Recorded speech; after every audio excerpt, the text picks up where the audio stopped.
السيد وزير الكاتب الدولة في التجارة الخارجية في مهمة خارج الوطن، وكل شيء عرفوا فين راه وكل شيء متبع. هادشي اللي غنجاوب عليه سيد الرئيس. انا غادي نقول كلمتي انا غنجاوب عليه. لا لا لا ما يمكنش ما يمكنش لا ما يمكنش الله يخليك. ما يمكنش. واش ما عنديش والو ما يمكنش.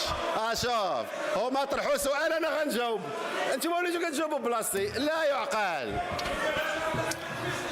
شوف بشويه لك بشويه حاول على راسك، حاولوا على راسكم بشويه بشويه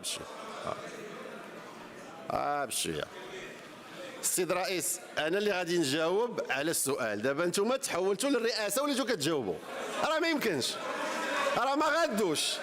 شوف تبقى هاد الجلسه بقاو موقفين حتى الصباح، راه ما غادوش. شوف انا قلت لك اش كاين. السيد الرئيس واش غدوز لشي حاجه اخرى ولا تبقى في هذه النقطه؟ الا كنت في هذه النقطه غادي نحول الكلمه للسيد الرئيس الاخر. تفضل تفضل.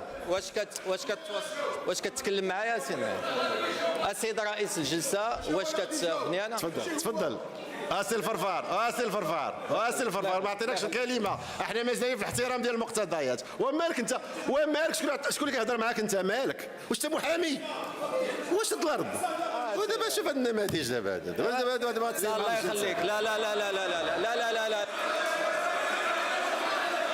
زيد واخا يلاه زيد. دابا غتغيروا شي حاجه؟ ما كتغيروا حتى شي حاجه من هذا النموذج، حتى حاجه. شو احترام واحد ماشي جوج. شوف بقى تغوت الصباح، بقى تغوت، راك مولف تغوت تعيا. راه قلت لك سابقا لن تغير شيء، بقى تغوت. زيد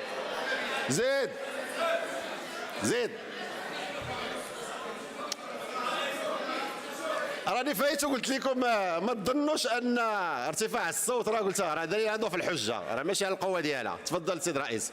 والا كنتي سيد الرئيس كنبهك الا كنتي مازال في الرد راه نقاطع. تفضل. رئيس اولا لا حقك تنبهني، انا نائب برلماني. الله يخليكم. انت شوف واحترم غير الرئيس ديالك. الا ما احترمتيش الرئاسه احترم الرئيس ديالك. السيد الرئيس تنظن بان بهذا السير اللي كتقوموا به